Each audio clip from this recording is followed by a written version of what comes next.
sing a song with me.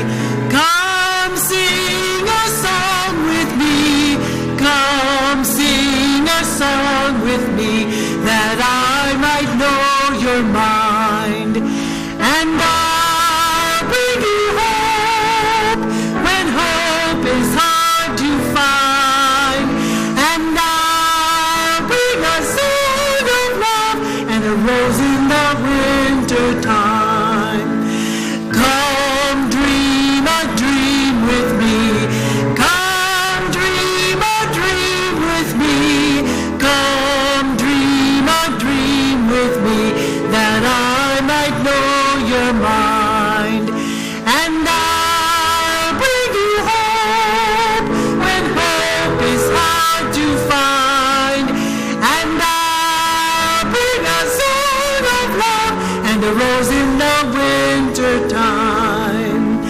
Come walk in rain with me. Come walk in rain with me. Come walk in snow with me, that I might know your mind. And I'll bring you hope when hope is hard to find. And I'll bring a song of love and a rose in the winter time. Come share a rose with me. Come share a rose with me.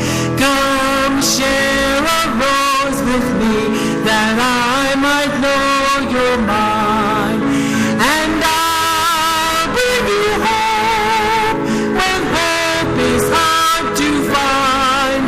And I'll bring a song of love and a rose in the winter time.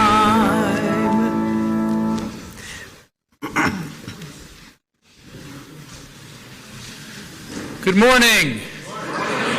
Welcome to the Unitarian Who said that? That was enthusiastic. Very good. Thank you. Everybody should try that. Good morning. Oh, nice. Welcome to the Unitarian Universalist Church of Spokane, where our mission is to join together to create a nourishing, liberal religious home and to champion justice, diversity, and environmental stewardship in our wider world, or in short, just as much enthusiasm, or in short, to create community, find meaning, and work for justice. Oh, you guys are good. Welcome to all of you. Great to have you. As always, we begin by embracing all that you bring with you, all that makes you you to this space. Your unique beliefs, your background, your lifestyle, your experiences are all welcome here. And this includes those who hear us say this as an important part of our ritual every Sunday, as well as those who might be hearing it for the first time. You're equally as welcome and appreciated. And thanks to those of you who are streaming with us too. We also embrace you. So thanks for being here. Before we take just a few moments to greet one another, a couple of things. One, I wanted to just personally say thanks to the many of you who have expressed some concern for Peggy and I. A lot of you have heard, some of you haven't, that Peggy's dad was diagnosed with dementia about a year and a half ago, and probably had it a lot longer, but it's come with some paranoia, and it caused him to run away from home, essentially from Alabama, about 3 months ago. And we finally traced him down in Lutz, Wyoming, and Peggy and I went and found him and brought him back here, and he stayed with us for about 2 months, and we finally were able to get him back to Alabama last weekend, where he's getting some treatment and will be placed in a residency where he can get the kind of assistance that he needs that we can't provide. But anyway, I just thought there lots of people have heard different things, and lots of you have expressed concern and also lots of support. So I wanted to, thank you and sort of fill you in on what's been happening with us, and really appreciate all your thoughts and concerns for us over the past couple of months. I don't know where Peggy is. I know she's here, but there she is. So I know she shares in my gratitude. Speaking of gratitude, this is the last Sunday of our annual community auction. I see people are putting down bids even as we speak. So we're just a second, but what I wanted to do was thank all of you, of course, for contributing and for bidding on things to help for this important fundraiser. But more importantly, this really serves as a great community maker, as a fundraiser for us, and we can't do it without the wonderful team that works so hard year after year to put it together. And I just wanted to name them this morning so that we can offer our gratitude, and hopefully you will thank them personally when you see them. But the team that has made this such a successful event in both fundraising and fundraising include Lorraine Heath, Sandra Horn, Candace Schmidt, and Jan Strobeck. Yes, congratulations.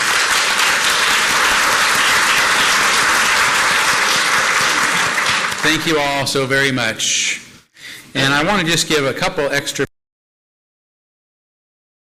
Diane Critchlow, there she is, to say just a little bit more about the auction while she still can. And to get her face in front of you more so you get to know Diane, one of our newest additions to our staff.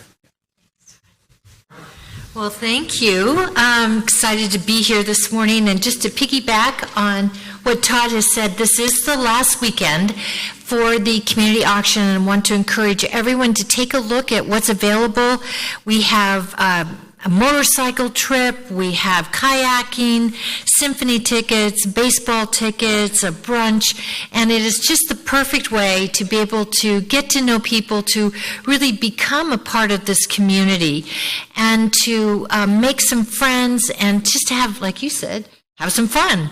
And so it's a great event for the church. It really does create community. For those of you who've been here a long time, it's an exciting way for you to reconnect, and then also to welcome some new people. So even if you're here for the first time or the third time or the 10th time or the 100th time, please avail yourself to this opportunity. You are welcome, and we're excited to have you here, and hope that you will take the time to go ahead and look all around the room and fill out something that you might be interested in. So thank you, Todd. Thank you for this time, and welcome, everyone.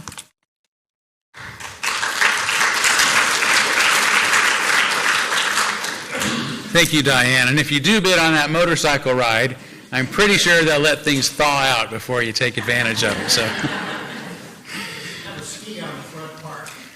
Oh, put a ski on the front. Yeah. See, Tom, that's you Northwesterners, man. You guys are amazing. You can do everything in the winter. But listen, let's take just a couple of minutes to greet one another. Please say hi to those you look forward to seeing each Sunday. Make some new friends today. If you're joining us for the first time, don't be shy.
Thank you so much. Please stay around after our service for more conversation during our social hour. But for now, we're going to move forward by lighting our chalice and then move directly into our first hymn of the morning.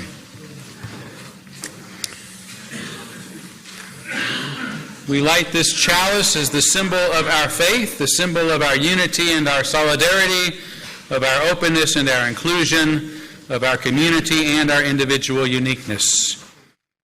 May this small flame be our offering of warmth to those who are cold and alone, and a light to those in darkness. May it be a flame that ignites justice in our world, and a beacon of hope to those in need, and may it reflect at least a spark of truth wherever truth has been lost, and cast a healthy shadow of doubt wherever it's been found.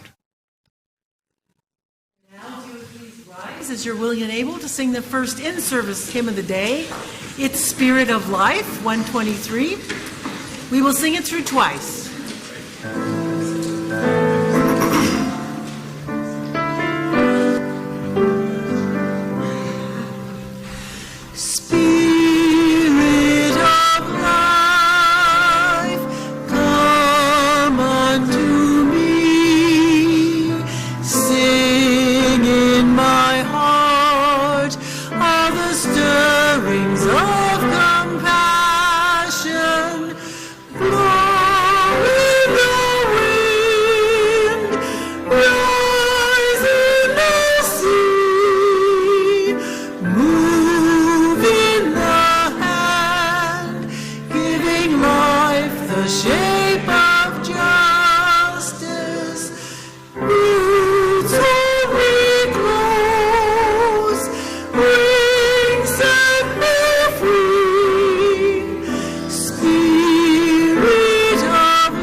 Okay, my turn. Okay, I'd like to invite all the little ones or anyone who's young at heart. Come on up. Whoops, I see some kidlets back there. Come on up. Kidlets, that's what I call small children. Like chiclets. Kidlets. Hi. Today I'm gonna tell a story. It's called Coyote and the Monster. Do you know this story? It's a Nez Perce story. It's a native tribal story, and it's about how the tribes got their land. I thought it was similar to forming the Unitarian Universalist Church. So we're going to start with Coyote, and Coyote was at a waterfall above Salilo Falls, which actually doesn't exist anymore, but it used to be a wonderful waterfall on the Columbia River, and he was working on a fish ladder so the salmon could go upstream. But he looked around and everybody was gone. All his animals came by and told him that the monster had eaten them all. So he decided that he would make himself tasty to the monster. So he gathered all that he needed, and he had some flintstones and some stuff to make a fire with, and suddenly he found the monster, and he saw this giant head in the grass, and he was hiding because he was afraid, big head, just as huge as you can imagine. And Coyote shouted, "Oh, monster, let us inhale each other." Well, the monster moved through the swaying grass and said, "What? Coyote!" "Coyote," said the monster, You inhale first. So Coyote tried. But of course, the monster was just too big. The monster just swayed and shook. And Coyote said, well, you inhale me so I can be with all my friends because they're all inside you because you've eaten them all. But the monster did not know that Coyote had 5 flintstone knives, a flint fire-making set, and some pitch. So the monster, he inhaled a mighty wind, and Coyote dashed right into the monster's mouth. So Coyote looked around and started to see some of his friends, and then there were lots of bones from animals that had not survived. And then he saw the grizzly bear, the monster's heart, and he hit the bear on the nose, which is now why the bear has such a short, stubby nose. And then he saw a rattlesnake, and he stomped on the rattlesnake's head, and he flattened the rattlesnake, and that's why you don't want to get close to a rattlesnake, but if you see them, they do have a flat head. Then he came to his close friend, the fox, and he asked the fox to help him gather anything that would burn. And then Coyote arrives at the heart of the monster.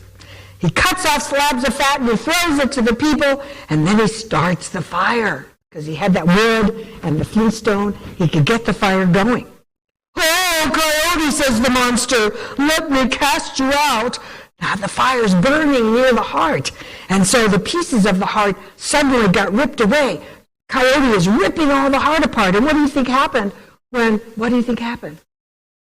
The monster died. That's right, because you can't live without a heart, right? So then, suddenly when he died, all of the openings on his body, which I'll leave to your imagination, got open.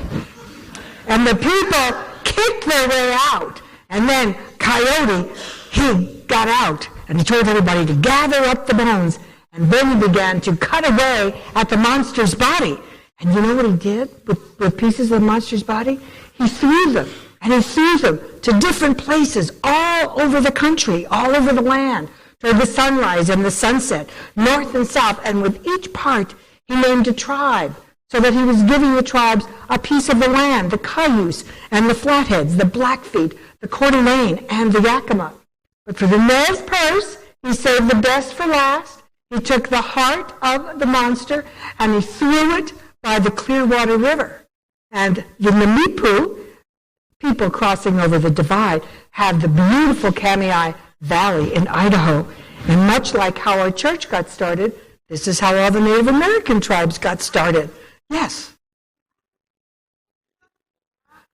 Do you believe it's real? You don't. But it's okay, she likes it. You don't think it's real. I like it because it's a wonderful story of how the native tribes got their land. And of course, the Nez Perce, the Namipu, are down on the Clearwater River, and they really got some nice land. Just like we have nice land here in Spokane, Washington. Okay, yes.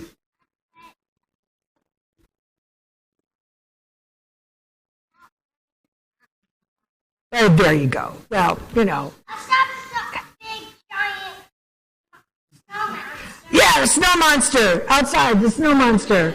Okay, well, thank you for listening. A snow tornado. We're having a snow tornado? Yeah. Oh, it lives in the river. Okay, I'll have to watch for it. Because I live down by the river, so I'll have to watch for the snow monster that lives by the river. But anyway, that's my story. It's a faraway river. It's called Jupiter River. I like that. That's my story for today, and now let's sing our children to the classroom.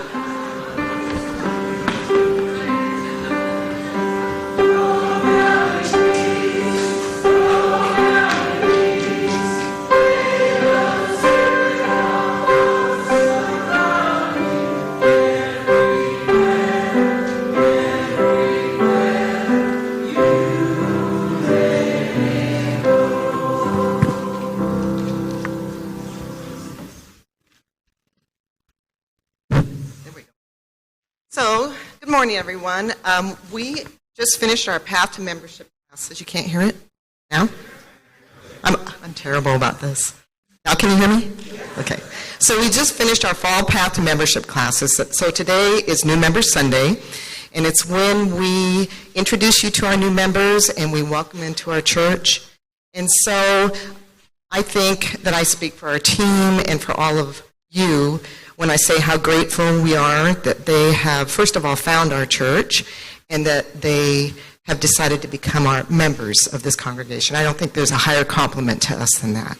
So if they would come forward, and there's a lot of inserts this week, so if you would bring your orange inserts, and also we have some people who have signed the book but not gone through the classes, I think since April, so if they could come up also so you can meet them.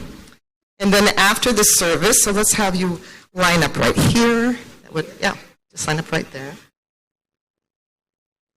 So after the service, I hope you all join us for cake so that you can meet everyone. Come on up. Oh, okay, wonderful. You haven't signed the book yet. Oh, you have. Okay, wonderful. Oh, 1980. Okay, wonderful, wonderful. Oh, this is great. So what we're going to do is hand you a rose, and then I'm going to give you the mic, and you can just pass it down and introduce yourselves.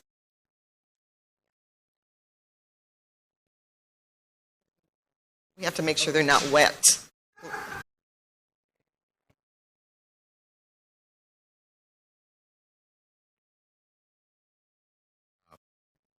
This is Gerald Ocker and my family.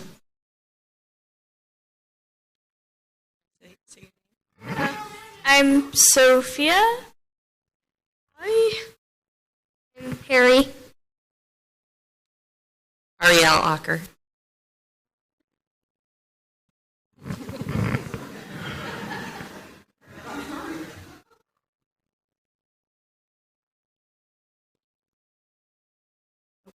Sheila Rawls.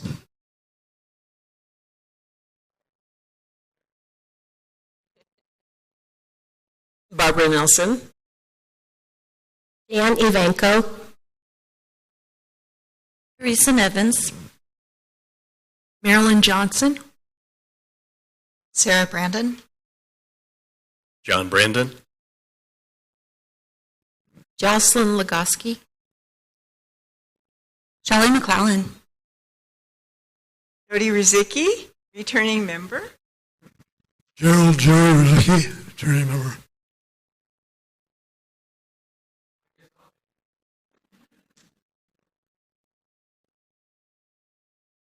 Okay, well, we're going to go through our formal ritual in just a moment, but one, I wanted to just personally welcome all of you.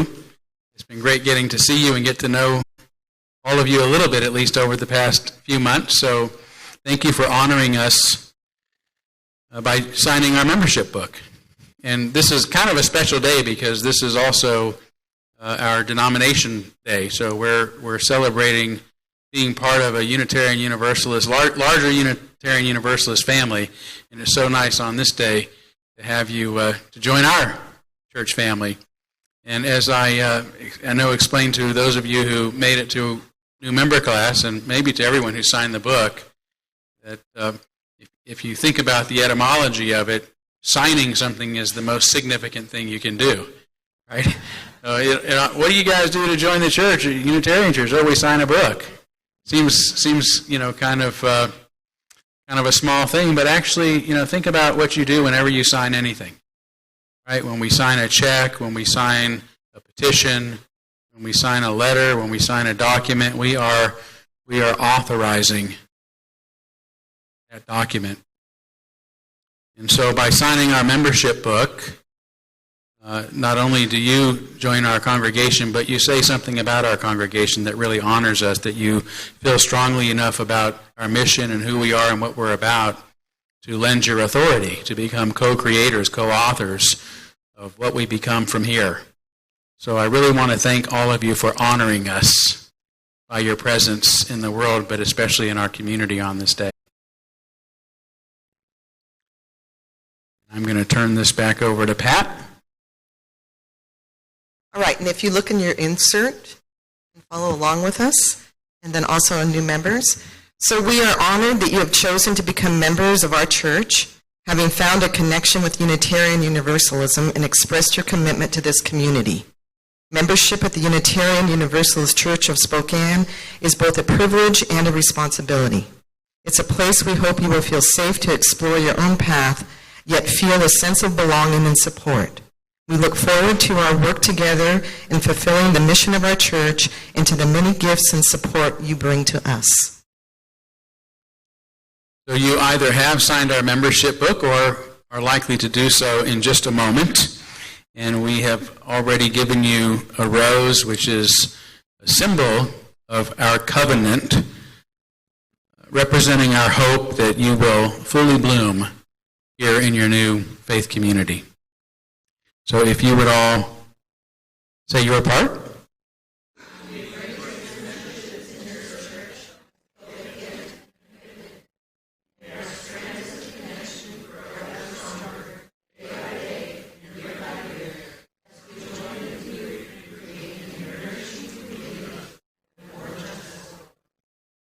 Thank you. And I know that our congregation wants to respond in kind, so if you will turn to number 442 in the gray hymnal for a responsive reading. Number 442.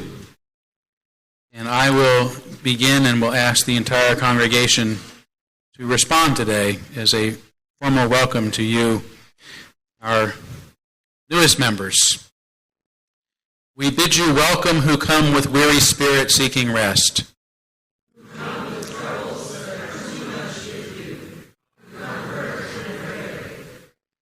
We bid you welcome who come with hope in your heart.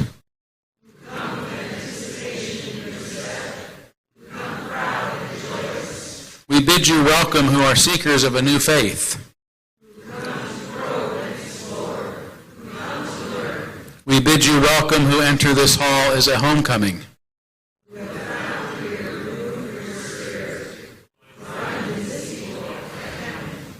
Whoever you are, whatever you are, wherever you are on your journey,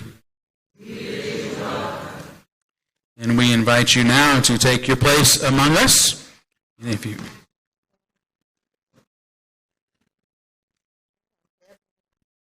Okay, so yes, you may. We're going to sing to them as they sign the book. So you'll see the words on the screen up here to number 1008, When Our Heart is in a Holy Place.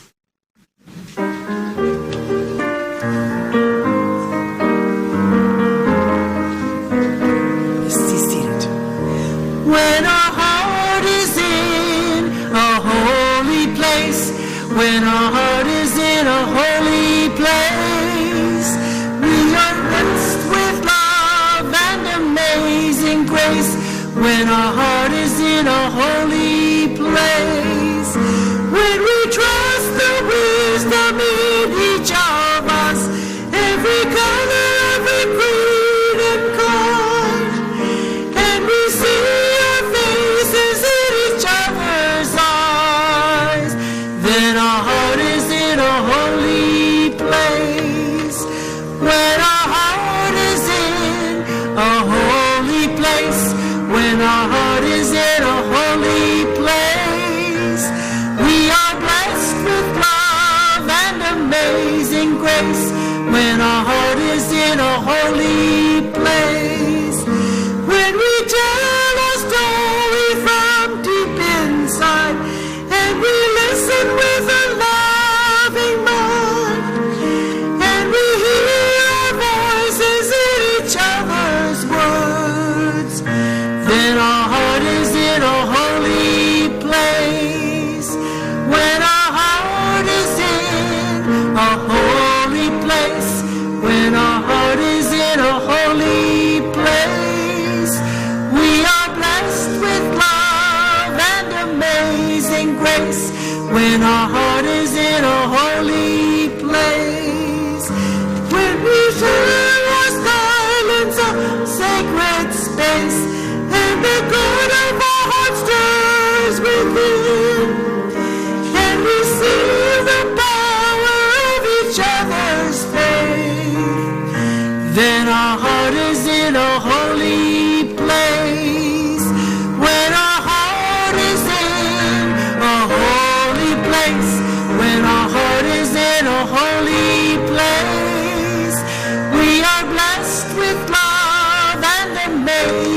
place, when our heart is in a holy place. First verse.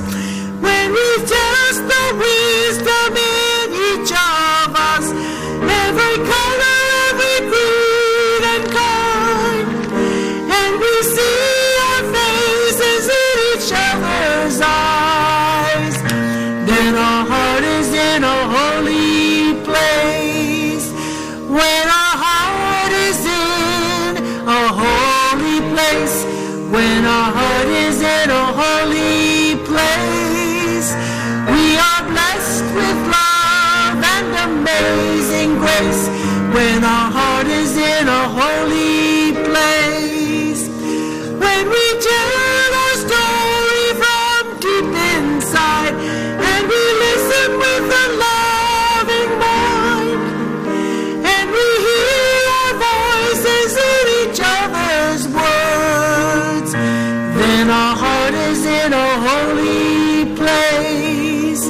When our heart is in a holy place, when our heart is in a holy place, we are blessed with love and amazing grace. When our heart is in a holy place, when we share the silence of sacred space, and the God of our heart stirs within, and we feel the power of each other's faith, then our heart is in a holy place. When our heart is in a holy place, when our heart is in a holy place, we are blessed with love and amazing grace. When our heart is in a holy place, when our heart is in a holy place.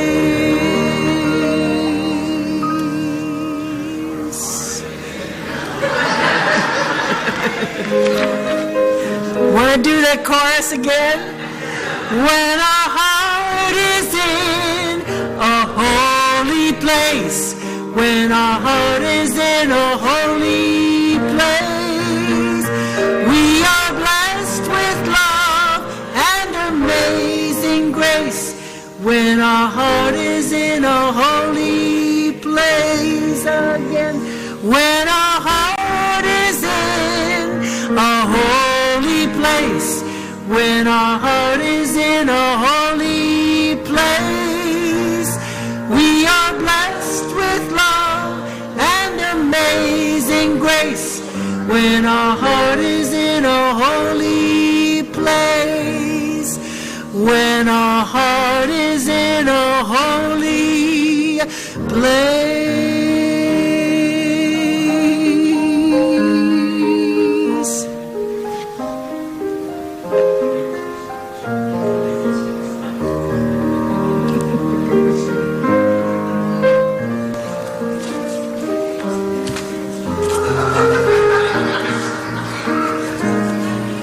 They are so worth the wait. Yep.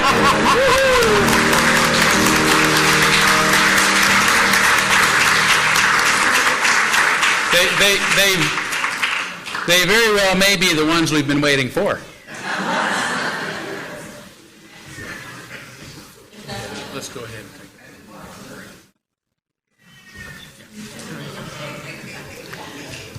So while we're doing that, I want to congratulate everybody on moving their clock back.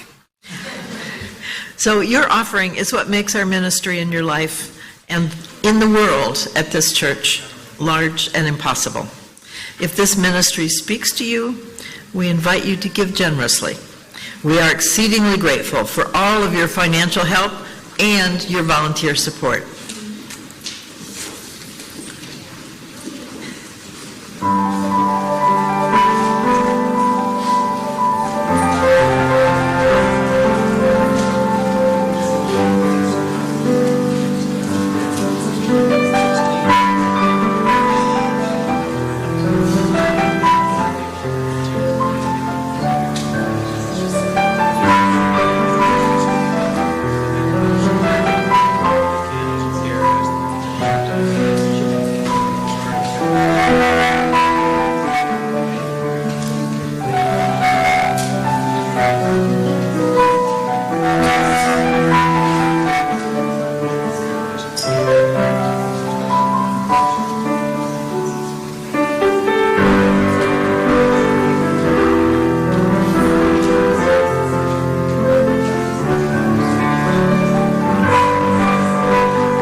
Thank you.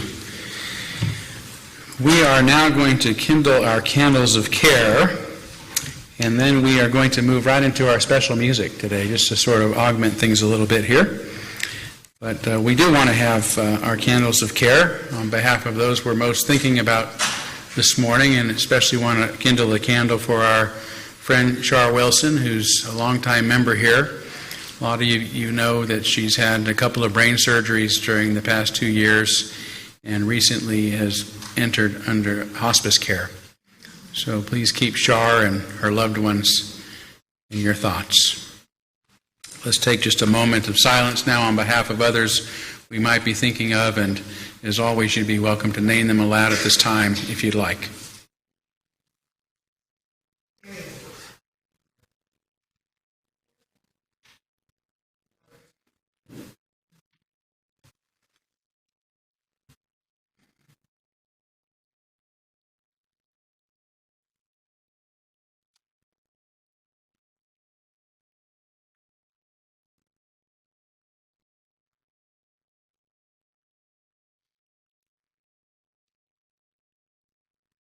Those named aloud and those embraced in our silence, and all those who are suffering in our world at this hour, we hold in our community with compassion.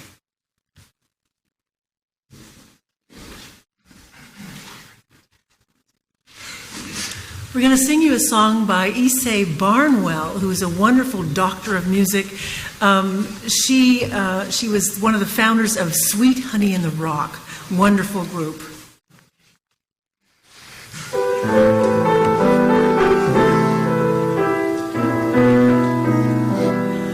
For each child that's born, a morning star rises and sings to the universe who we are. For each child that's born, a morning star rises and sings to the universe who we are.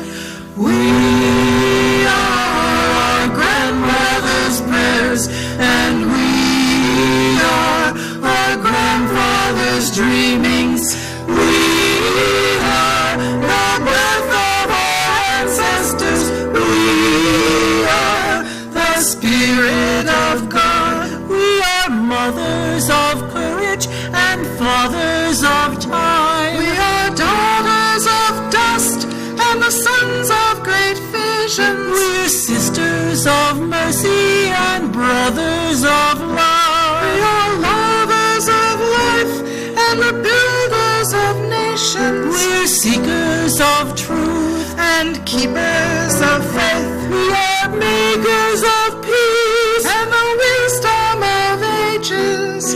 We are our grandmother's prayers, and we are our grandfather's dreamings. We are the breath of our ancestors. We are the Spirit of God. Sisters and brothers of truth. We are truthers of love and the fruits of his visions. We're teachers of truth and visions of truth. We are daughters of love and the fruits of his nations. Givers of truth and keepers of faith. We are makers of peace and the wisdom of nations. We are our grandmother's prayers, and we are our grandfather's dreamings. We are the breath of our ancestors. We are the Spirit of God. For each child that's born, a morning star rises and sings to the universe who we are. For each child that's born, a morning star rises and sings to the universe who we are. For each child that's born, a morning star rises and sings to the universe who we are.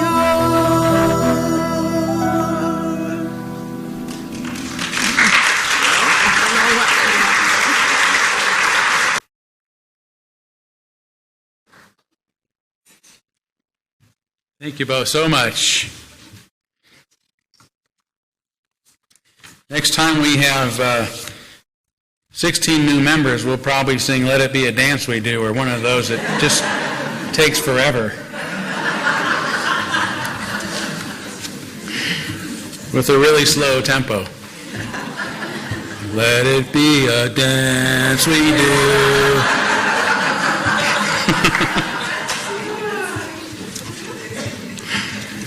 Oh, goodness. So this is, as I mentioned, Denominational Sunday, in which we try to appreciate our greater connection to this incredible faith of ours. And I wanted to go through the presentation that I often give during our new member classes to introduce Unitarian Universalism, but I also enjoy doing it for the congregation just every 2 or 3 years, just about enough time for you to forget what I said, so I can say it again. But this is Unitarian Universalist history in a nutshell. And I begin by telling you that today's sociologists actually classify Unitarian Universalism as an NRM, which stands for New Religious Movement. That's the polite term they use now for cult. I think this is because our association was, the Unitarian Universalist only began the association in 1961. So that must be where that interpretation is coming from, because our faith has been around a lot longer than that. As we shall see, there's a good case for tracing it back at least to the 16th century, but I like to go back even farther, all the way back to this fellow, Jesus of photo along with the Dead Sea Scrolls, so we know it's authentic.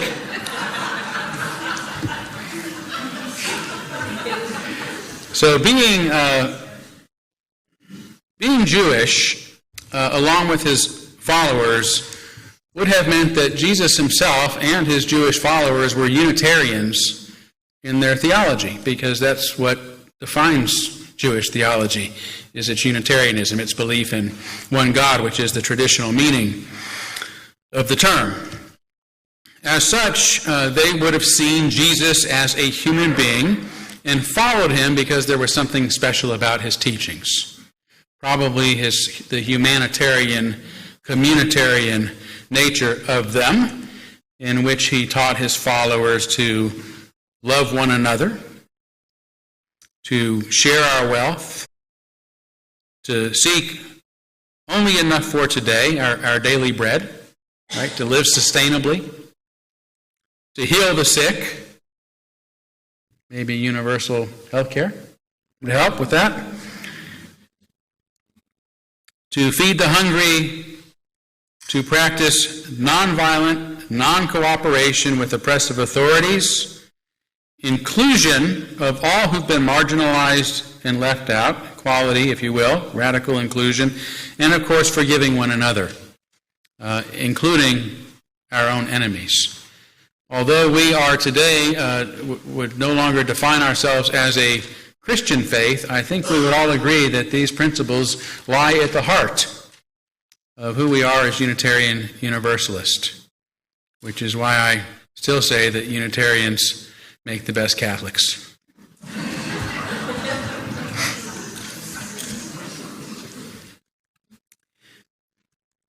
So not only were Jesus and his followers Unitarian in their theology, but this fellow, the very first systematic Christian theologian, in other words, the first Christian who tried to write down what it is that Christians believe, Origen of Alexandria, born in the 2nd century, was a Universalist. He was Universalist in his theology because he did not believe in eternal damnation. He couldn't imagine how a loving God could punish people forever, which again was the original meaning of that term.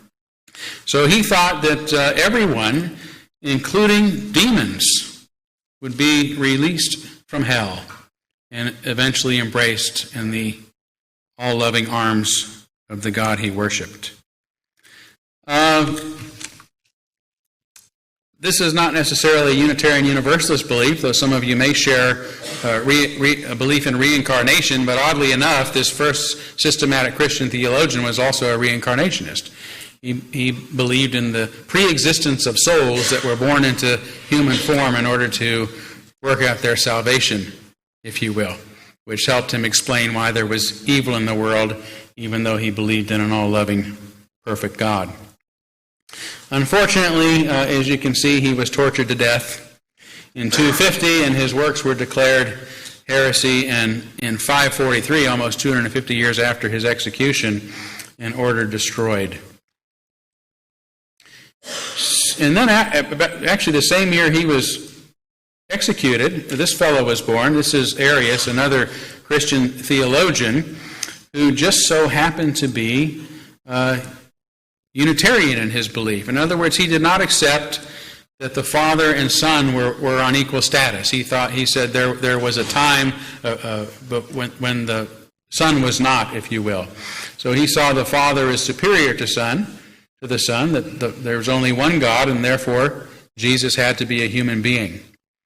And that became a very controversial subject. As Christianity evolved, there emerged a higher and higher Christology, meaning that the idea of Christ's divinity began to become paramount, and some still argued against it from the old days, including Arius. And so, by the 4th century, when Constantine had Christianized the faith, Romanized Christianity, if you will, he said, we've got to settle this matter once and for all.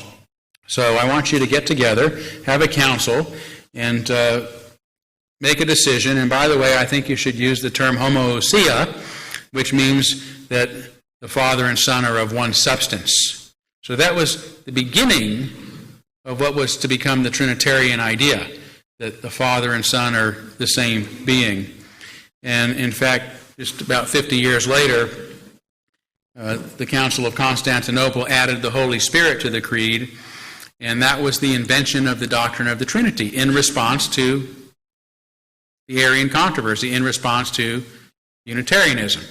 We often think that Unitarianism was a response to Trinitarianism, but it was the other way around.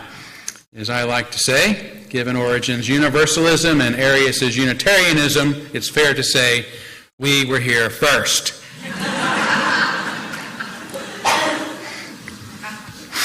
But after our original ideas were outlawed, came heresy. That's right. The Dark Ages set in. And they lasted for almost 800 years until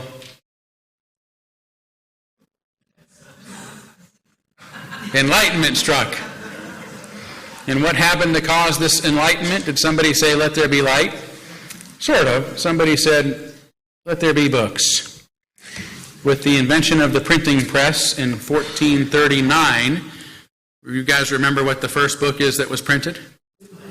The Gutenberg Bible, which meant that for the first time it was possible for ordinary people to begin reading and interpreting the Bible for themselves, including this very special fellow. This is Michael Servetus, who was a Spanish theologian who read the Bible and was very surprised upon doing so to find no reference to the Trinity in it. And he said, I just can't wait to tell everybody. And so he published a book called On the Errors of the Trinity, for which a church reformer, John Calvin, founder of Presbyterianism, was incensed and declared him a heretic, and Servetus had to go into hiding. And he hid for many years, and while he was there studying science, he discovered the pulmonary vascular system. Pretty big achievement, but was eventually captured, and John Calvin himself tried to get him to recant. He wouldn't do it, and so he prosecuted him and sentenced that he be burned to death along with his books, and that is exactly what happened. So a sad end to Servetus, but not an end to Unitarianism or the Unitarian heresy, if you will. In fact, a lot of people thought enough of Servetus that didn't necessarily make them Unitarians, but they wondered, why should we have burned this guy over his ideas? And so even more inherent in our faith than the idea of there being one God, which is perhaps one more than some of us believe these days.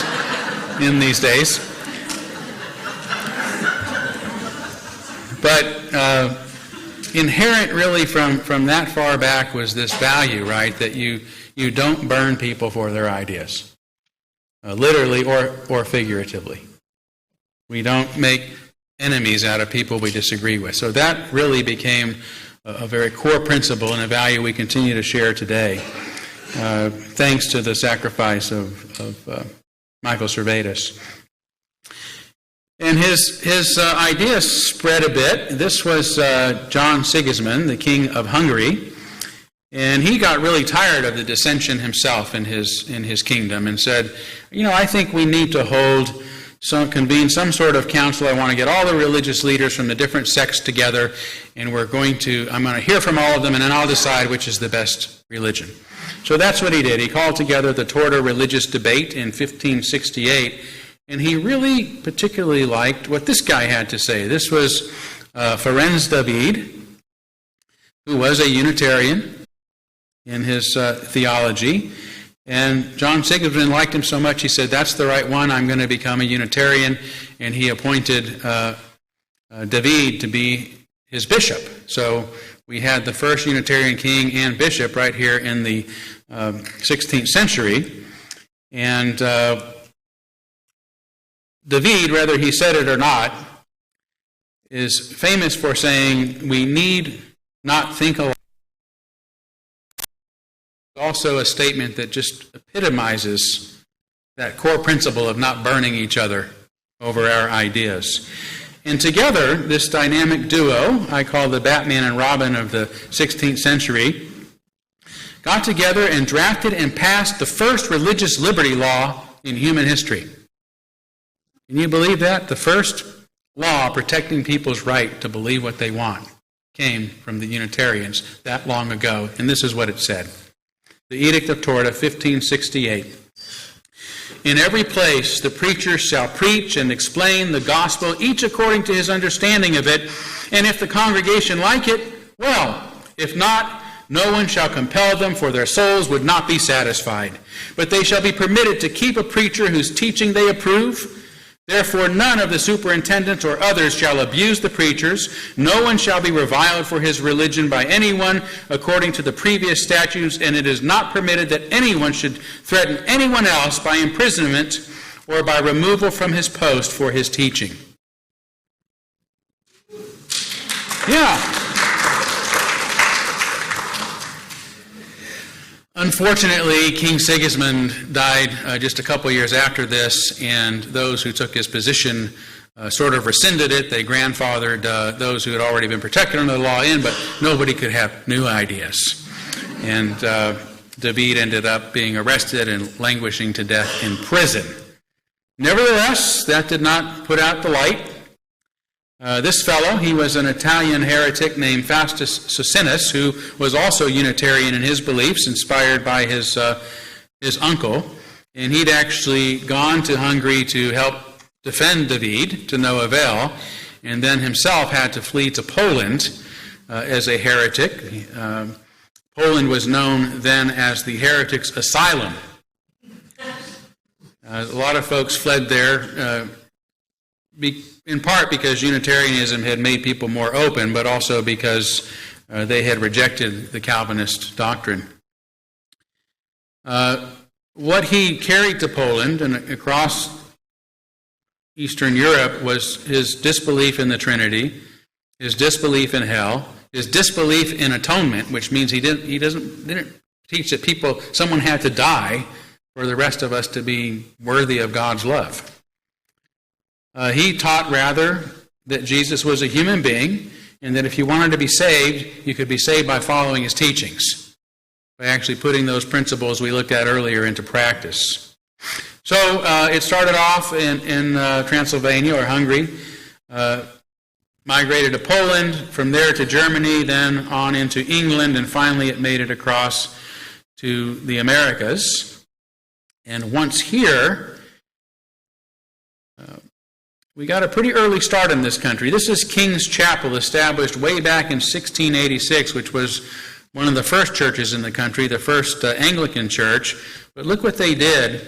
In 1782, they called Reverend James Freeman, who was a Unitarian minister, and it became the first Unitarian church in the country. So, as you can see, we've been around a lot longer than since 1961.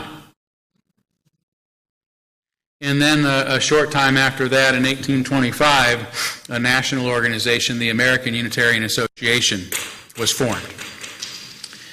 So that's how the Unitarians got here. Now, how did the Universalists come about? Well, remember this guy? Dun, dun, dun, dun, dun, dun, dun, dun, dun.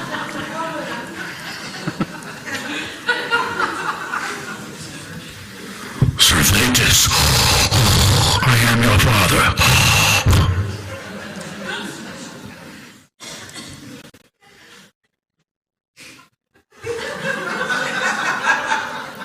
I've been waiting to do that all year.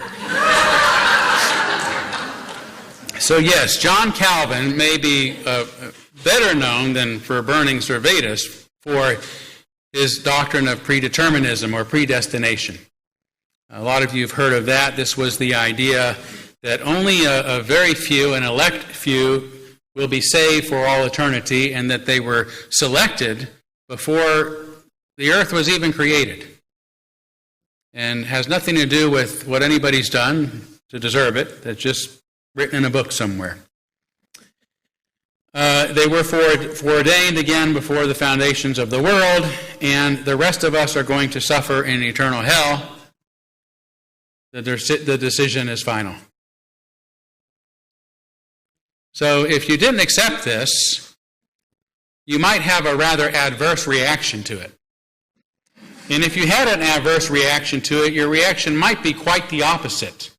And if you have a reaction that's quite the opposite, it would be a universalist response, because that's the opposite of predeterminism.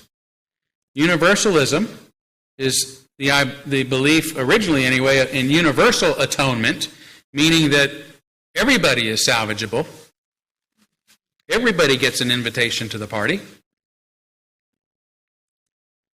That people can choose for themselves. It's not something that's been determined for them by some being before anything even happened. And that God only knows who's going to make that choice, and that the decision is theirs, not final. So the Universalist response was really, at least this reawakened form of it in the 16th century, was a response to Calvinism. It went on to influence a lot of folks in Europe, including this fellow, Reverend John Murray, an English minister, who had actually been declared a heretic by the Calvinist church he was raised in, but became a Universalist minister. And he suffered some losses. His spouse and child died about the same time. He became despondent and decided he was going to leave the ministry and wanted to get away from it all by going to the New World to start a new life. And while he was en route aboard the Hand in Hand, it ran aground off the Jersey shore in 1770. And there he met a fellow named Charles Potter, a farmer. And it just so happened that Potter was a Universalist. And it just so happened that Potter built a chapel on the island. And it just so happened that Potter had been praying to God to deliver a Universalist minister. So we call this the first and only Universalist miracle in history. So, reluctant to do so, but under the circumstances being very gracious, Murray gave the first Universalist sermon in America on September 30th in 1770. Again, a lot longer than since 1961, right? And he got the bug, and he became someone who spread the teachings of Universalism as best he could with an evangelical fervor, famously saying, "Go out into the highways and byways of America, give the people blanketed with a decaying and crumbling religion something of your new vision. You may possess only a small light, but uncover it, let it shine, use it in order to bring more light and understanding to the hearts and minds of men and women. Give them not hell, but hope and courage." Beautiful, right? Beautiful. So that's how Universalism came to be, with the evangelism of John Murray, who went on to, he left the island. I want to go to my notes here because I want to make sure that I get this part right. He ended up going to Massachusetts, to Gloucester, and became the founder and pastor of the first Universalist society in America there, where he gave the first sermon in 1774, and it was several years later that the church was actually formally formed. I think 1779 it was established, and it had 61 members.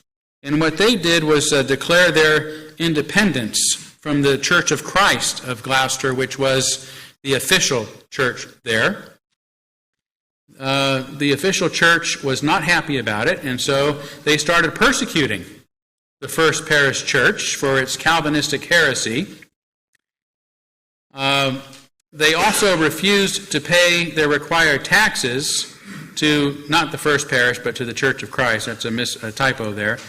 But to the Church of Christ. And so the authorities actually began confiscating their church property and their church belongings so they could auction them off to pay their tithe, or what was then considered their taxes. And so the Universalist reacted in a way that any good Universalist would. They sued them.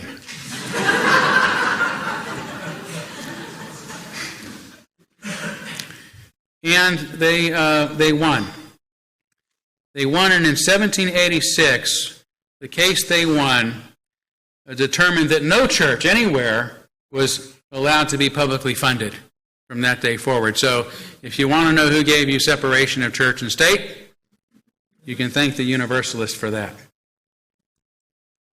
And they formed their National Association in 1793 in Pennsylvania. So pretty incredible origin story there. Pretty incredible creation story of our faith. And we've done a lot of great things since. We have been committed to religious freedom and fought for separation of church and state, obviously, but also did so by trying to help establish non-religious education for all ages. And one of our members, famous members, of course, was Horace Mann, the father of public education. And then as early as 1840, we participated in a worldwide anti-slavery convention, and just a few years later declared that slavery is contrary to the plainest dictates of natural justice and Christian love, and to that doctrine of universal grace and love which we cherish is the most important of revealed truth. So we were on the right page here long before even the Civil War started or ended. And this one you're going to have trouble believing, that in 1845, the Mount Olympus Church opened its membership to a free African-American man and his family.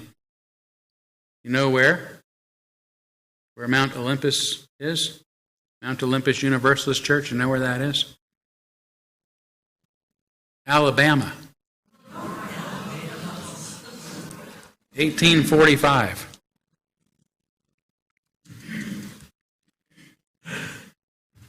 In 1880, we ordained our first African-American minister, Joseph Jordan.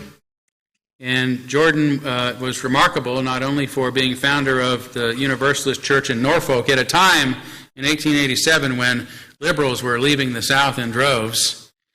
He stayed and not only built a church, but started a freedmen's school for African-American children that was mostly staffed by our wonderful friends, the Quakers, as well as Unitarians and Universalists.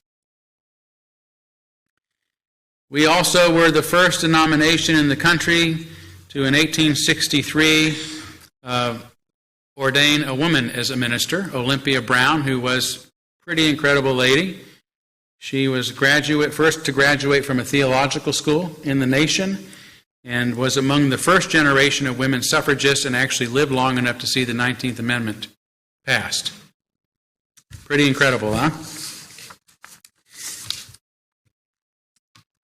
So there are lots of other extraordinary women in our faith. You could do just an entire, you could do weeks on it, really, known and unknown. But I want to just mention just a few of some that names you might know. This is Mary Wollstonecraft, who, of course, was well known for her book Frankenstein, which she couldn't even publish under her name. She had to publish it originally under her husband's name. But she was even more famous for her book, Vindication of the Rights of Woman. And in the 18th century was really known as the sort of foremother of feminism because of her work in that area. Dorothy Dix chose to become a Unitarian as an adult, and is remembered for her work as a suffragist, but also, more importantly, for establishing hospitals and improving conditions and treatment, especially for the mentally ill. Margaret Fuller, born a Unitarian, was America's first female book reporter and herself the author of what is considered the first major feminist book in our nation, Woman of the 19th Century. She fought for women's suffrage, women's education, prison reform, ending poverty and homelessness, and advocated for racial equality for blacks and Native Americans.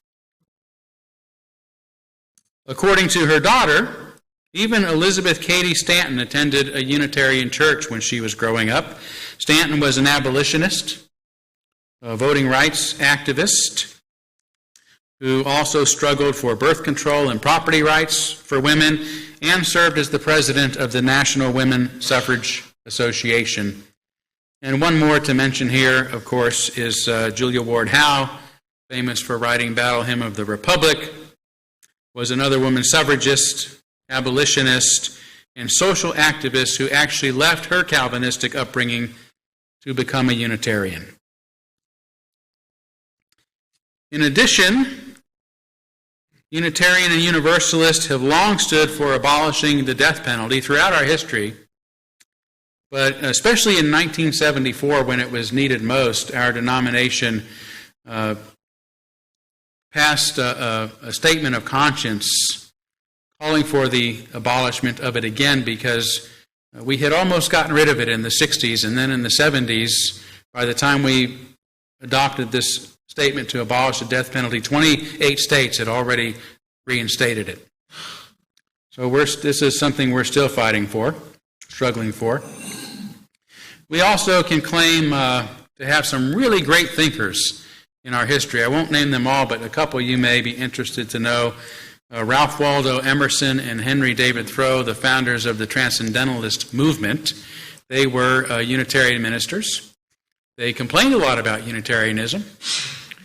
They didn't like the way we talked about ourselves, and actually challenged us to expand our language from seeing ourselves as a liberal end of the Christian faith to speaking more generally of ourselves in a transcendental way, if you will, as part of an oversoul and all more broadly connected. It challenged the faith. It caused a big controversy, but in the end, it won out.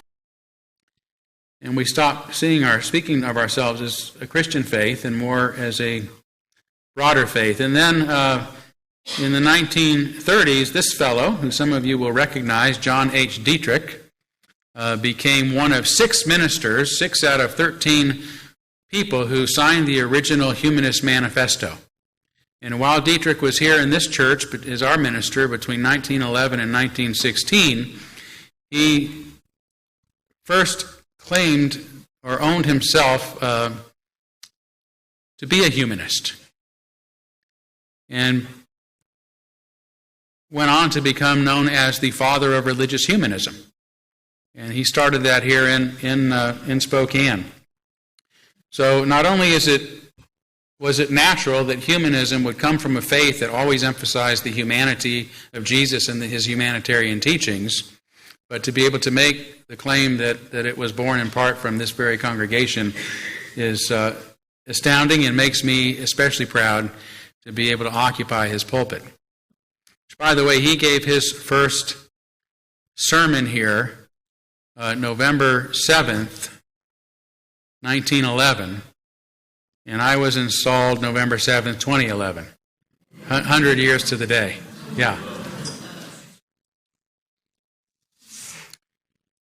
Oh, yes, this is a great piece of history. Universalist Aidan Ballou, who advocated nonviolence in his book, Christian Non-Resistance, it was a book that inspired Leo Tolstoy, who inspired Gandhi, who inspired Dr. King. So our ideas have had major impacts in the areas of justice and civil rights. So this is kind of the story of how we came together. As you can see, we had a lot in common. The Universalists believe that God is too good to damn them, and the Unitarians believe that they are too good to be damned.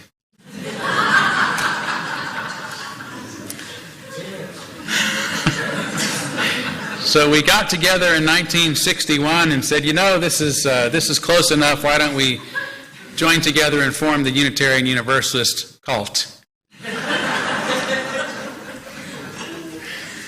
And since then, together, we were among the first to protest to be on the right side of that issue.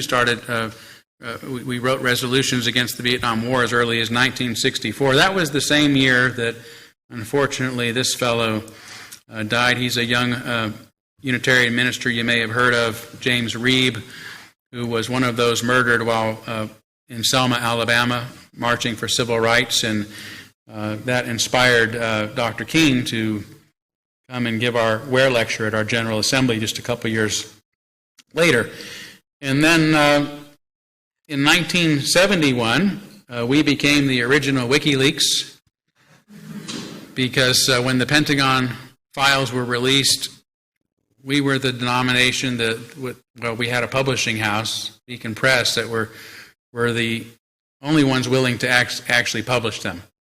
And the federal government retaliated and actually came to our headquarters in Boston and seized our financial records, and we were heading to court, probably to the Supreme Court, were it not for Watergate, which interrupted everything, and I guess they sort of let us slide. And then we're still making history, a lot of you know, as individual churches as well as a denomination, including in 2013 when Unitarian Universalists right here in Spokane, Washington, helped make marriage equality legal in our state, which began a cascade of similar legislation around the country right up until the Supreme Court ended up making it national just a couple years later. So, that is just a sliver of our history. The rest is going to be up to you. And I hope that you will be somebody that I'll make a slide for and show on the next history lesson. Thank you very much.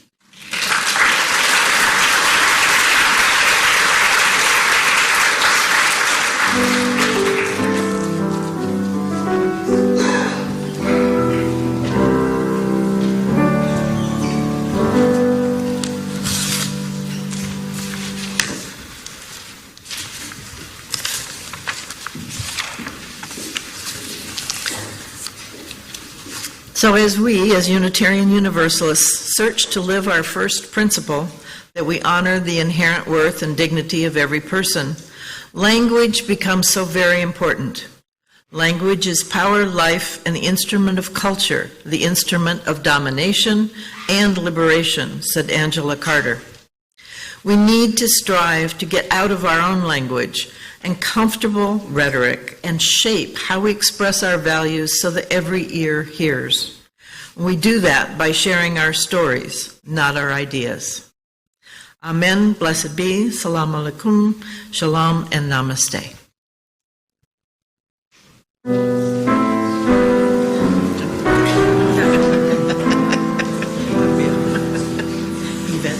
John.